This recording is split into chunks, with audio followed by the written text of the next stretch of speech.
So I don't know. I kind of just want to start this video off by just saying that a lot of things have happened, and I feel like a lot of people don't really know my story, or a lot of people are kind of confused of what happened between grade 11 and now. So this is gonna be my short testimony. Well, I'm gonna try to make it short, but this is gonna be my testimony because I've been feeling really lifted and moved by the power of God, and I felt like God has been telling me to share my story and to help others. So that's what I'm gonna try to do. So this all really started in grade 11 when I got injured for the first time. This happened in October, and I've never really been injured before this, so it's kind of all new to me. So when I first got injured, I remember one of the trainers were like, "Oh, you're fine, like, this injury, what happened to you, it's not an ACL or anything, so don't worry." So in my mind, I was like, all right, well, at least the worst, I don't have the worst. And, in my mind, I was like, all right, I mean, I got injured, but I don't know what it is yet, and I've been reassured that it's not ACL, so, I was okay. I was struggling, but, I was okay. And then, couple weeks later, I got a MRI, and I remember waiting for the results, and I went to go see the doctor, and the suspense. And I remember actually the year before, previously, I tweaked my knee a little bit, but it was nothing, and I got an MRI for it, but it was nothing. So when I went to the doctor, they already had that in file. So as soon as I got there, what they had on the file wasn't what I just recently did, the recent MRI. So at first the doctor was like, "Oh no, it's looking fine," but then we checked the dates and realized it was an old MRI. So we looked at the new MRI, and that's when I found out that I tore my ACL and that I wouldn't be able to play basketball for the rest of that year. And I was in shock. Once again, I told you I've never been injured before, so I was in shock. And, I took my time to mourn it and be sad about it. And the worst part of it was, I remember I got hurt in October, but I didn't end up getting surgery till January. So I was waiting for a very long while, just waiting, playing the waiting game and trying to get that knee stronger. But because of, availability and because of, the healthcare in Canada, I wasn't able to get that surgery till January. So I felt like a lot of time was wasted, and I just felt like, I was just sitting there and I wasn't doing what I wanted to do, and I wasn't progressing. So I was really sad about that. I missed out a lot on that year, a lot of all-star games and just going on vacation with my friends in January. I missed out a lot of things. And then fast forward to the summer of that year, I remember my mom, actually every year she goes to Ivory Coast to be with family, so she goes in July. And then my brother also that year decided to go to Thailand for a vacation too. So I was by myself, and it was just me in the house. I had to mature really quickly. All my friends were in AAU, so I didn't really have a lot of people to hang out with or just spend time with them, and it was kind of a sad moment. I kind of felt alone in a way. So that summer I got a job. I worked with a local organization. I taught camps and stuff like that, and played with the kids and basketball camps and stuff like that. So I took that summer to get some money so I can take care of myself during the summer. And in the morning I would train with a Team Canada trainer not too far from my house. I would train there, and then go there, go to work, and then come back home. And it was kind of a lonely summer for me because I've been pretty independent my whole life, but it was just a different feel for me. because, you know, I didn't have my friends or anything that were in AAU during that time. And also that summer, it was grade 11 summer, so that's when recruiting was picking up. And I had to talk to coaches and try to make decisions, and I was just very, very overwhelmed. And I remember that moment, I'm just like, I don't know what to do. And I think that time right now I'm reflecting, that time would have been perfect to just sit down and talk to God and listen to what He has to say. But then again, my relationship with God at that time wasn't where it needed to be, and I think that roots to a lot of what happened into my life, which I'll dive in a little bit deeper later. And it was very overwhelming because even before that summer, trying to balance school and rehab was extremely difficult. I live in Mississauga, Milton area, and I had to go all the way to Scarborough, which is an hour and a half away, to do rehab. And it was extremely difficult on me, it was extremely difficult on my family, just trying to commute there. Even when I got surgery, I stayed with my aunt. My aunt lives in Scarborough, so Ajax area, which is pretty close to the training facility that I did my rehab in. So I lived there for a while. I stayed in the living room. She arranged a whole bed set for me. I stayed in the living room, and you know, she really took care of me. So to commute to this training facility, my aunt, she works, and you know, to commute there, I'd have to take Uber sometimes, and you know, I remember just being in the Uber super uncomfortable, my knee and the angle I didn't want it to be in, or even calling my Coach Krista. She would also help me commute there. So it was all very difficult. It was a hard time for me because, you know, I just felt like there's so much going on. I remember also starting to read books, and I started ordering books, and one book that I ordered was a devotional Christian book. I would read it, but not really, and I think that now that I reflect again, that would have been a perfect time to just grow my faith even more.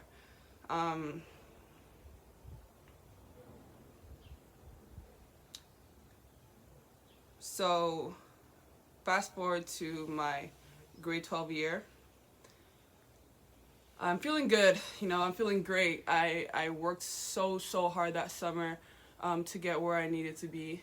I worked so hard. I did everything. Every time I did a workout, I would remember, I'd put in my head 2020 Olympics. And for me, that was just like something that I could look forward to. You know, just something that would motivate me to work harder every single day. And I worked so hard. So, you know, I started back playing in about November, end of November. And I remember I was working so hard. I was feeling my groove back. You know, I was playing limited minutes, but I was just happy to be out there with my team. And in December, that's when we have the age group camp for Team Canada.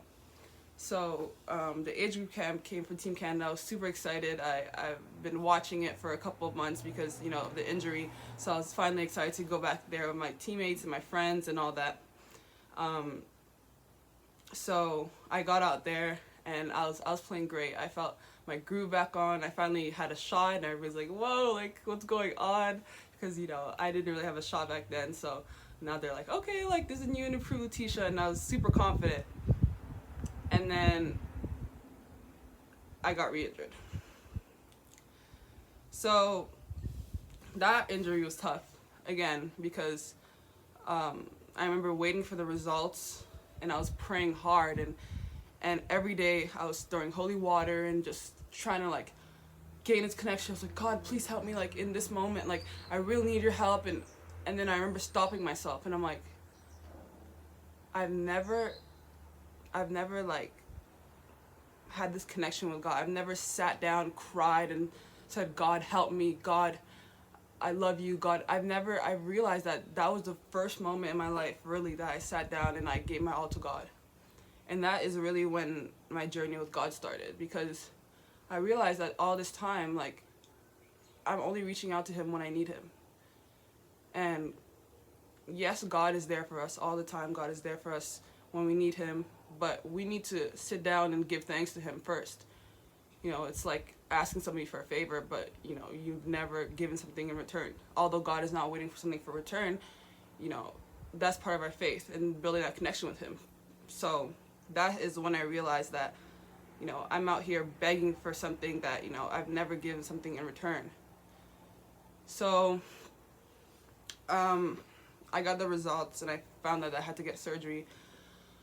And my whole world stopped again.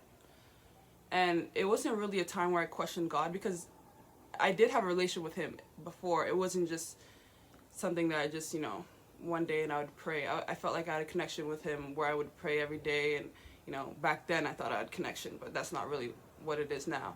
I would pray and I wasn't questioning God, is what I'm trying to say. I wasn't questioning God. I was just angry with myself. Because I remember I was like, I worked so hard. I put in all the hours. I worked out 3 times a day, put all this muscle mass, ate right, prayed, you know, took care of what I had to take care of. And then this is how I'm getting repaid for it. It was kind of just stuff that was going in my mind. I was like, I never took days off. Like, why me? And, you know, when you're an athlete, those are questions that you ask yourself when you get injured. And then I remember it was suggested to me to come to South Carolina. So I got injured in December, and end of December, and this is during the break. We had a break for Christmas, right? So I remember it was suggested to me to come to South Carolina early, and I was like, I'm not going there already. Like, I haven't even finished my senior year. Like, I'm just gonna leave everything and go. Like, I just couldn't imagine doing that. So I had to make that decision. And I actually remember having to make this decision. I re-went to this book that I got, the devotional book that I got when I first got injured. This is in French, explain it later. I remember opening the book and started reading it, and signals just came to me. So it says, on n'a pas le droit de s'arrêter sous prétexte, which means we're not allowed to just stop in just any situations. Celui qui vient s'arrêter ainsi retracte son engagement par le véritable engagement inconditionnel. Le rôle des épreuves est peut-être de nous obliger à rompre avec nos habitudes, nos routines. And then lastly, commencer c'est progresser. So really, commencer c'est progresser is what really got me through it, because it's like, I can't just sit here and, you know, dwell on what's happening. Commencer c'est progresser. So starting something new, starting a new journey. And I feel like these are really signals that came to me from God to, you know, go out there and he's telling me that this is going to be a good decision, to go out there and start my year early, my college year early. So at this point, it's the end of December, and they want me to come on campus in January. So for our school, we go by semesters, so either way I would have had to do exams coming back in January after the break. So I had those exams already to worry about, and I had to take some online courses so I can graduate. So I can graduate early and go on to university. And, you know, I was always really devoted to my academics. I took classes, extra classes, so I was in a good position. I didn't have a lot of credits that I had to add, right? So I took a couple online classes, as well as studying for the exam that I already had to take. And I worked hard. I woke up early in the morning to, you know, get on all the academics, do all the exams I could do, cram all the stuff I could do, all the lectures I could do with these classes, and really try to make the situation go quickly. The people at South Carolina, the staff was amazing with me. They really, really helped me during this process. You know, it's something that's never been done before. You know, it really happens in football, but in basketball, people don't come early. So we had to first check that was possible. And then they also just did a great job helping with me and communicating with me. So it really made the transition a lot easier. And after I finished all my exams and that, we had to book a flight to go to South Carolina, right then. And it was like super, everything was happening so quick that the night before that I had to leave, my aunts and cousins came over.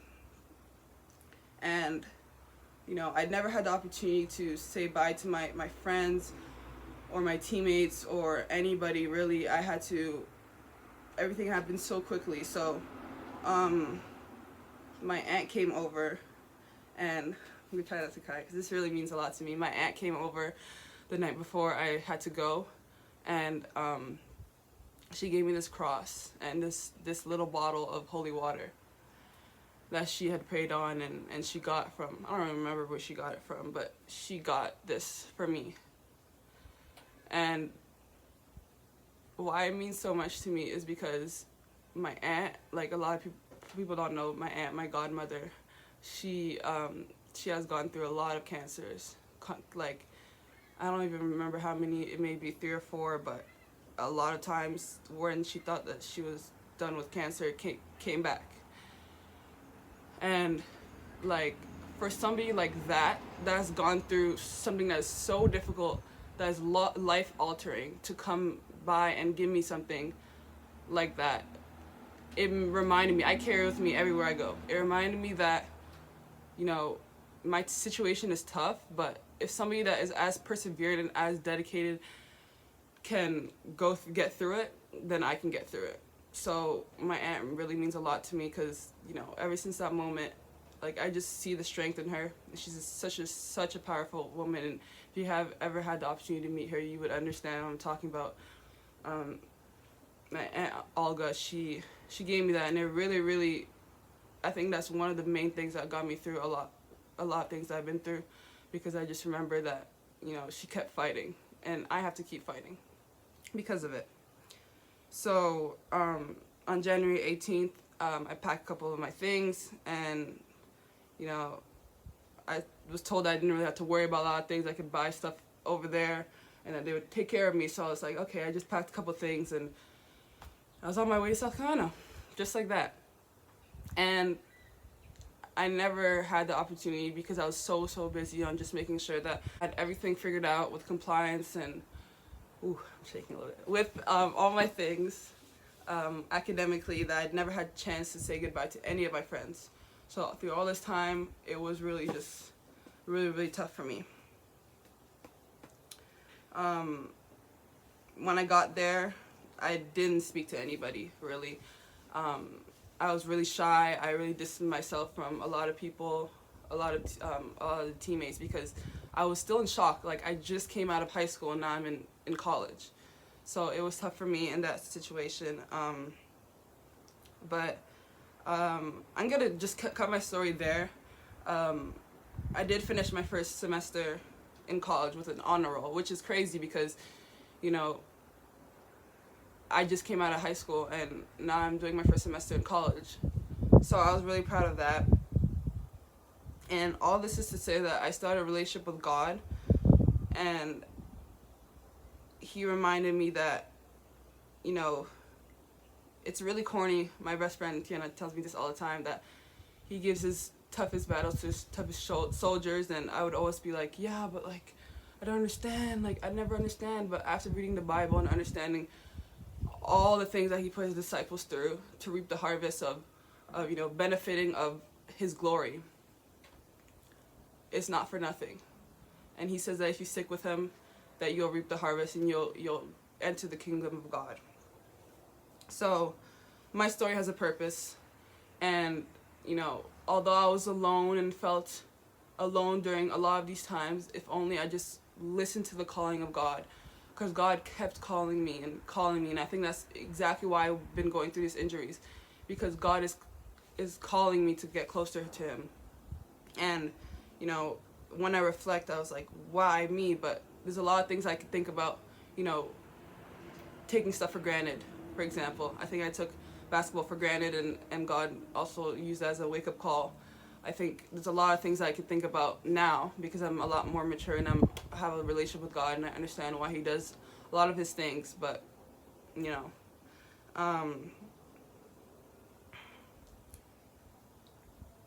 know, this season, a lot of people might think that, you know, it wasn't successful for me in terms of, you know, individual accolades and stuff like that, but it is far from that. I think this season is just showing what God can do. You know, I just came back from 2 huge surgeries, and I was able to compete on the #1 team in the country, to work hard, and even though, you know, I didn't win all these accolades, but I was able to go out there and compete injury free. And I remember exactly when it was New Year's, after I was having fun with my teammates and all that, I got into my room and I started crying, because I remember that in the past 2 years I haven't gone into the new year injury free. And that is just something that you know, is to be celebrated. And even if it's the smallest victories, for a lot of people that's probably not a victory, but for me that was huge. And it was just a stepping stone of a new journey with God. You know, I didn't come in the season with any expectations of myself, because I knew that God was with me throughout the whole way. I did end up competing for my country at an Olympic event. Was considered one of the top 14 to go to the Olympics this year. You know, I grew closer to God, and I don't think I would have been able to build this relationship without these triumphs. I'm happy. I have a great circle with me, amazing circle, great people out of South Carolina, great supporting staff, great friends that were with me throughout this whole thing. You know, and one of the biggest victories is, you know, a lot of people are like, this may be tough for you that you moved to South Carolina, but honestly, it was great, because, you know, my cousin, she lives in Ivory Coast, and, you know, there was a passing in the family, and so she had to come to Canada to live with our family, and she ended up living in my room and taking over my room and being able to have a great life here and move on from all the bad things that were happening back there. So, you know, if I wasn't in South Carolina, she wouldn't have been able to move in to my room, because, you know, we don't have enough rooms, and she wouldn't have been able to be in there. So, you know, I just think of it as a new way for God to open doors for others through me. You know, it might be unfortunate the way it's happening, but there is a reason why God is doing this, and He is using me to help others. I also have now the option to continue my academic progress. I can have a minor or start my master's, all because I started a semester early. So, you know, there's little victories. Also, with this injury, it just helps solidify my love for sports and wanting to help others. I read a lot of books, which made me want to start philanthropy and starting my own sports business with injuries prevention. I think that there's a lot of new gateways we can use our platform to help others, because, you know, ACL injuries and knee injuries in general is very, very high for women athletes. So I'm excited to just, you know, start my business and in the future and help, you know, help others. And with all that, you know, I just remember the story of Job as a story of perseverance. And I recently finished Job, and I remember reading it and just connecting with it so much, because, you know, Job felt like he was a righteous man, and then God tested him. And then, you know, the first time Job stuck with it, and he was like, you know what, I'm just going to stay with God. And through all this triumph, I'm going to stay with God. And I think was my first injury. And I was like, you know, I'm going to stay, you know, things are going badly, but I'm just going to stick with it. And then he was tested again. And, you know, although he was doubting God and there was a lot of things going on in his mind, he was able to overcome that and then grow closer to God in the end. And I think that is exactly what's happening to me. In the end, I am able to grow closer to God because of everything that's happened to me. And, you know, I don't really know who's going to watch this. I didn't really make it for the views or anything. I just made it so that, you know, I can share my story, and God was telling me to share my story. And if it could ever help anybody, that is just one thing that's going to make me so happy. Just like a message to everybody that's going through hard times or going through, injuries, that God is doing this for a reason. Again, I know it may seem corny, you've heard that a lot of times, but there is definitely a reason that all this is going on. Stay blessed, and hope some of you guys are touched by my story. And thank you for watching.